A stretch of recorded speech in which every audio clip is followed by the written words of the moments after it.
Hello, everybody. Yesterday, I gave a lecture on the birthday party by Harry Pinter.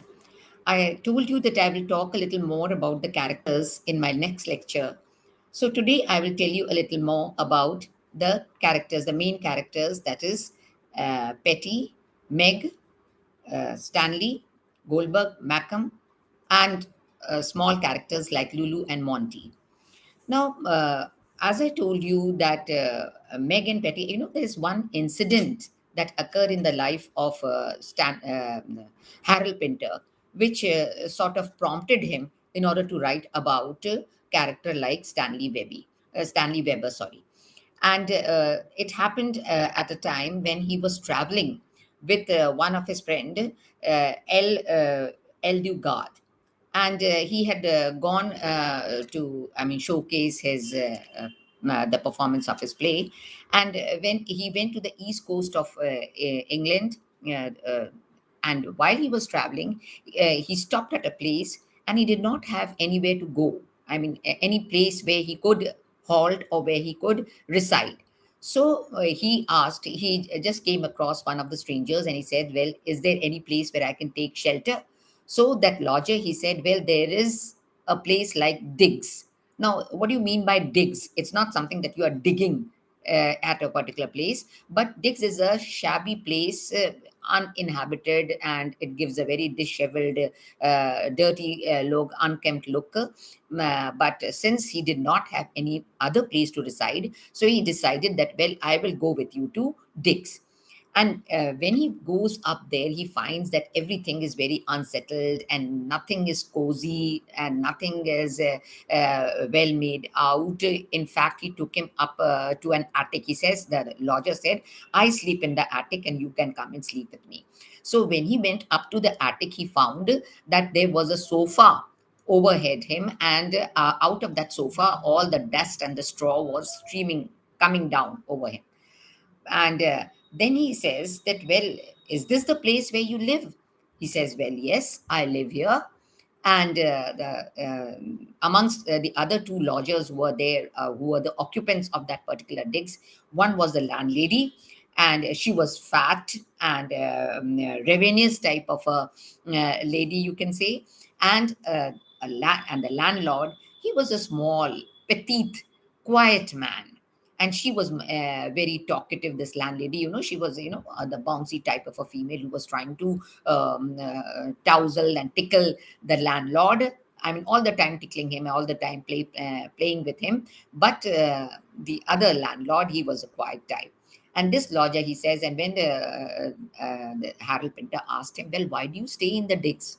What is the reason?" He says, "See, I am a pianist, and I come here to perform my concerts.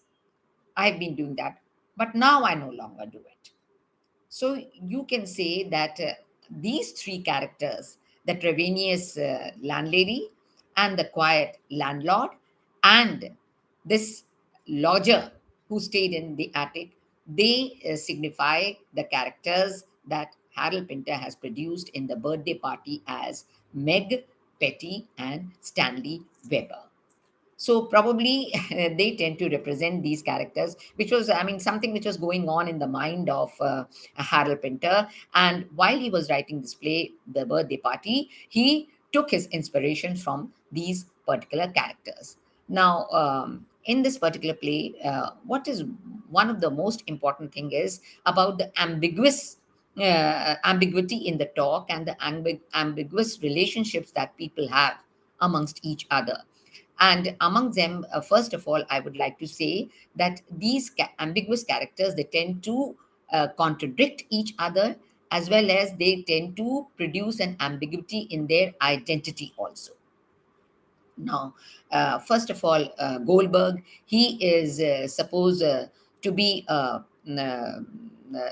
of the sinister strangers who is called by different names.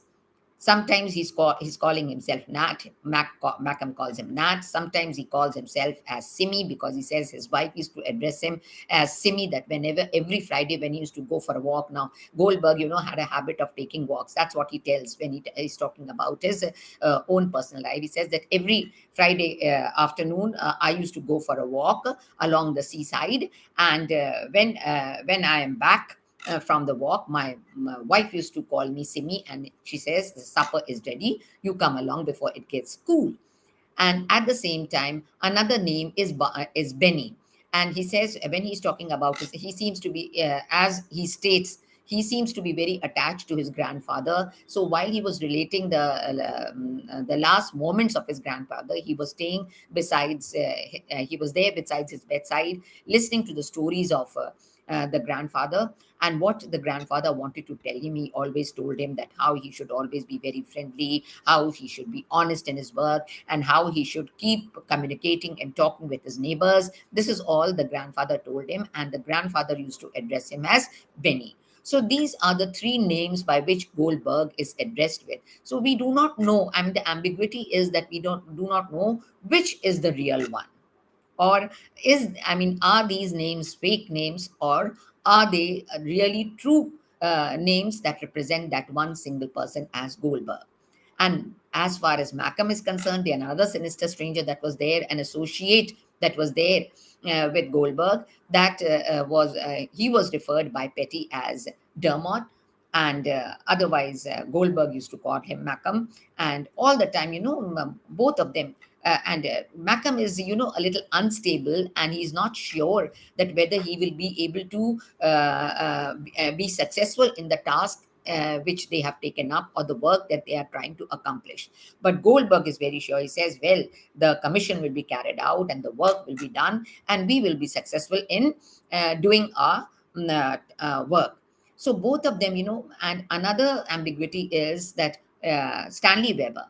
Stanley Weber is the main protagonist of the play. And when he is talking about himself, reciting the incident of his playing the piano at Edmonton, he says, that I played all over the world. I played the piano all over the world. And then he contradicts himself by saying that I played the piano over the country. And then finally he says, I once played in the concert. So he sees all over the world, and then in the country, and then once the concept. All these terms are also ambiguous, and they tend to reflect, or rather keep us in doubt about the ambiguity of his speech. And then when these two strangers come to reside for a couple of nights at Meg's house, then Meg says, well, Meg, in the beginning is a little reluctant in accepting the two strangers, but later on she accepts them, or is willing to make them reside in her house, which she calls it the boarding house. And she says this tops the list of all the boarding house in the neighborhood. Whereas Stanley, on the other hand, tends to refute. It says that this is not a place, this is not a house to be picked up, because it is not a boarding house. He denies the statement. So, this is another ambiguity that is there in the dialogues between the characters, that tend to contradict the very nature and the identity of the situations as well as the characters themselves.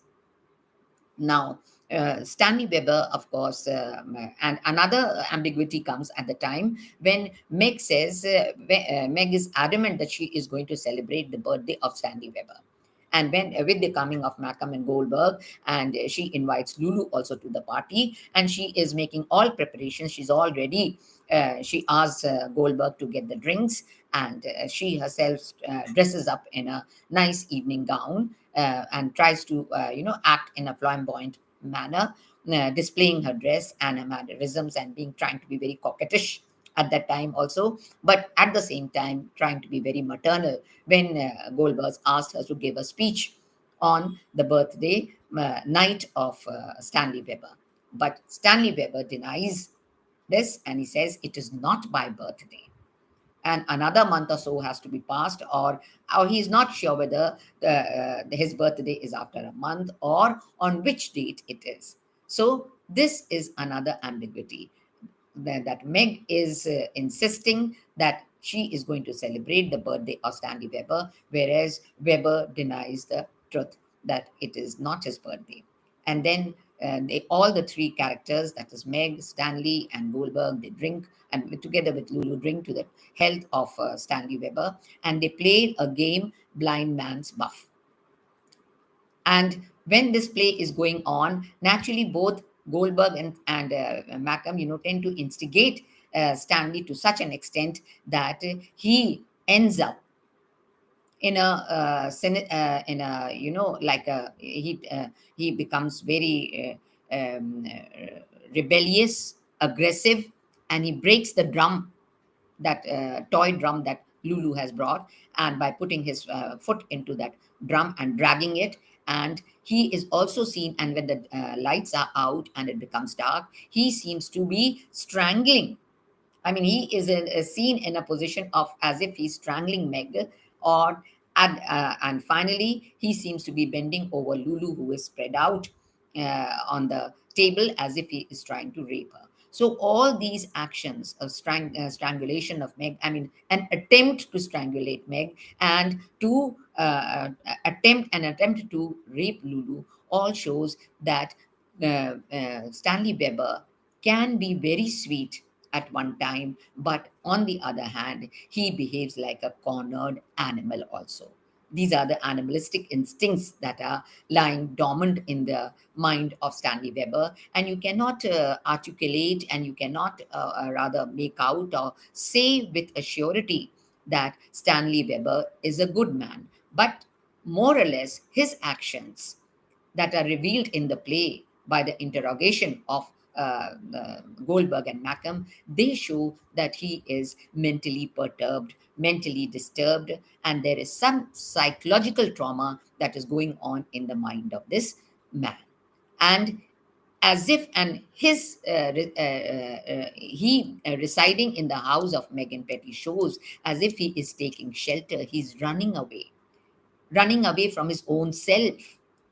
He is leading a life of isolation, and he wants to live in that world of isolation and alienation. In fact, if Meg does not take care of him, if Meg does not insist in calling him down in the in the living room for breakfast and giving him his cornflakes and his tea, Stanley Weber probably would keep lying sleeping or lying dormant in his own room. He would not like to come out of his shell, as if he is surrounded in his own shell, like a tortoise. When the tortoise is afraid of the world around him, it moves into its own shell.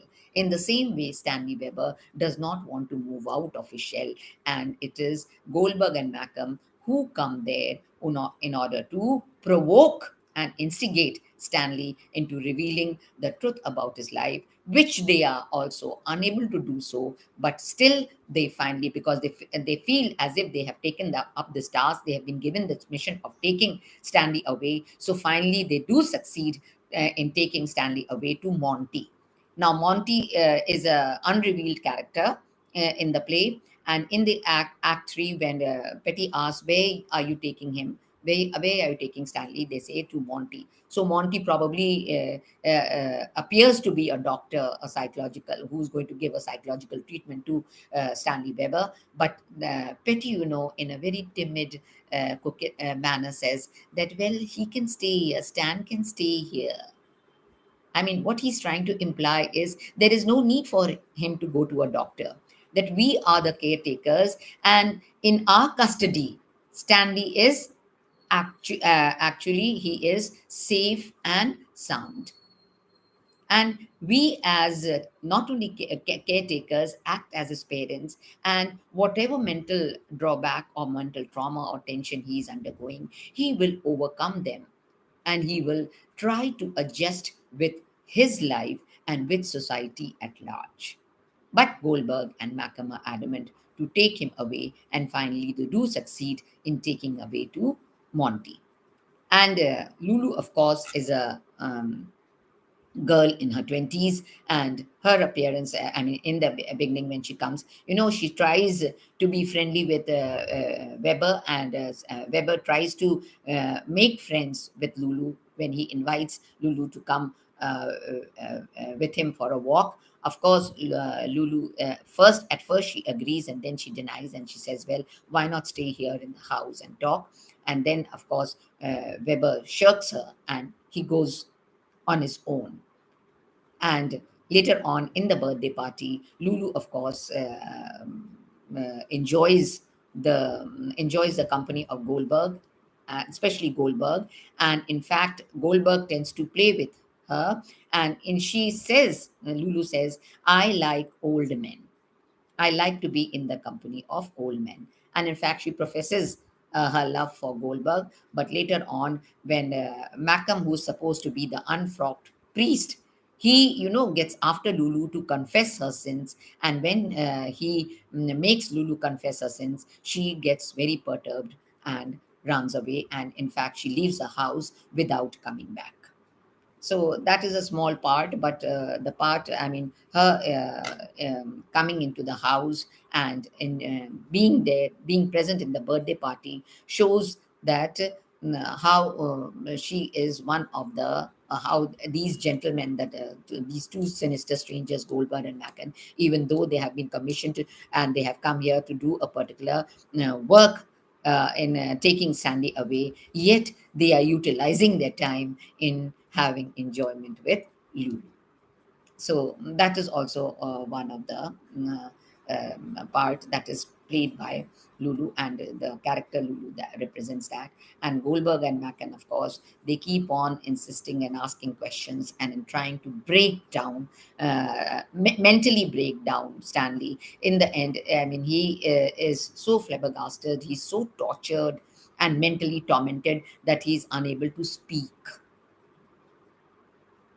In the beginning, of course, he was able to talk with Macam. He was able to share with Macam, because Macam was an Irish man, and he talked to him that, well, you ever been to Maidenhood? Have you been to the Fuller's tea shop? Have you been to the Booth's library? So probably these are the familiar places which Macam and Weber are talking about, as if they have lived together in Ireland. But again, the question arises regarding the genuine identity of the relevance of the existence of these places, like the Fuller's tea shop or the Booth's library or the Maidenhead, of which they are talking of. So again, you can say, I mean, it's not true, but that is how Weber and Macam were trying to relate to each other. But later on, when Goldberg starts integrating Weber to in such a, ruthless manner, you can say, that it breaks down, it gives a mental shock and a mental nervous breakdown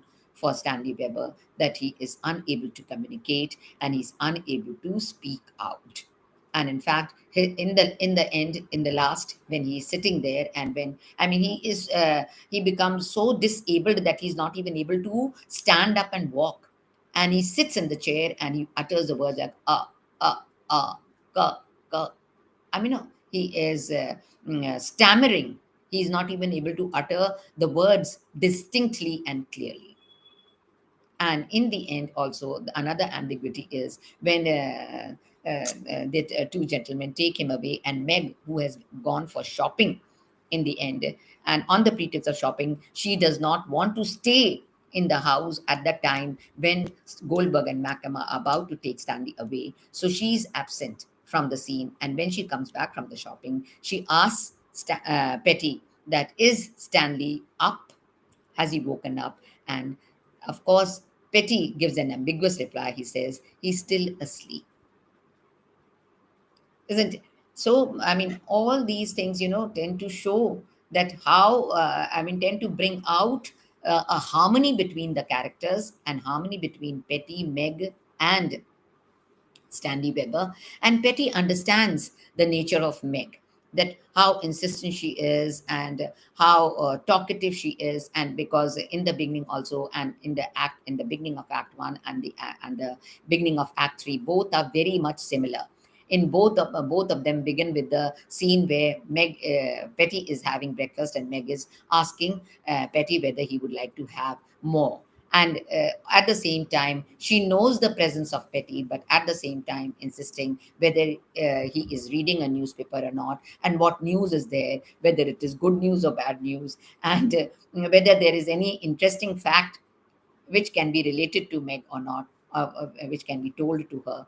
So all these, they Petty, of course, keeps answering the queries of Meg because he knows the nature of his wife. But at the same time, he wants to refrain from any disturbance. He does not want to face. He loves Stanley a great deal, because in the end, when he says that we can take care of Stanley instead of taking him to Monty, and then his last words for Stanley says that let them not rule you, let them not tell you what you have to do. He wants Stanley, let them not tell you what you have to do. That he is telling Stanley not to be dictated by the terms of others. That is, live your own life. He's a deck chair attendant, and he keeps out the chairs on the beach. Every day he goes in the morning, he spends his time there, and then comes back in the afternoon, and then again goes in the evening. That is his daily task. And that is why he had refrained in attending that birthday party. And in fact, he says when he comes back from the birthday party, well, when I came into the house, it was all dark and I was not able to see. And probably I missed the birthday party. And that is why Meg, is very insistent in telling me, see, I was well dressed up in an evening gown. And they said I was the belle of the party. That is the beautiful lady of the party. So with the and with these in these relationship of the characters and their ambiguous presence, and the dialogues that are there, like in the end, when Goldberg is interrogating Stanley, he keeps on insisting, asking whether the chicken came first or the egg came first, and whether this philosophical number 786 is a philosophical number or not. I mean, all these meaningless questions, purposeless questions. That also tends to show that how the theme of the play is chaos and existentialism is there, because you are talking about the meaningless, that is the meaningless purpose of life in the in human existence, as is shown in the universe. And characters like Stanley Weber are very much prevalent in the outside society, who are mentally disturbed. But of course, Harold Pinter does not give reasons as to who they are and from where they have run away and why their behavior is like that, and what could have been the reason of their behavior. And sinister strangers like Goldberg and Mackham, who tend to interrogate and who tend to act as disturbing elements in the life of these people, trying to take out the guilt from a person, from a guilt ridden mind, who himself does not know is he really guilty or not. That means they are trying to draw the guilt out from Stanley Weber, but yet, and try and as if Stanley Weber is full of guilt and retribution. But in fact, we do not know. Harold Pinter says we do not know that actually whether Stanley Weber really was guilty of any such crime that he has committed, or probably he was just a disturbed soul who did not get the affection of his parents, and who did not tend to or seem to belong to a family, and who had run away and taken shelter into the boarding house of Meg and Betty. And the relationship of Meg and Betty is as if they are leading a quiet life, and they are happy with the arrival of Stanley, because up till now, both were living for each other. But now, with the arrival of Stanley Weber, it seemed as if they are living for Weber also, who is a part and parcel of the house, and not only of the house, but of their own selves. So this gives them a feeling of belongingness. And probably this had given a feeling of belongingness to Weber also. But finally, he is living an alienated life. he is living in isolation. And that what happens when the two gentlemen take him away to Monty. So I hope I've been able to clear the characters a little more. Thank you so much.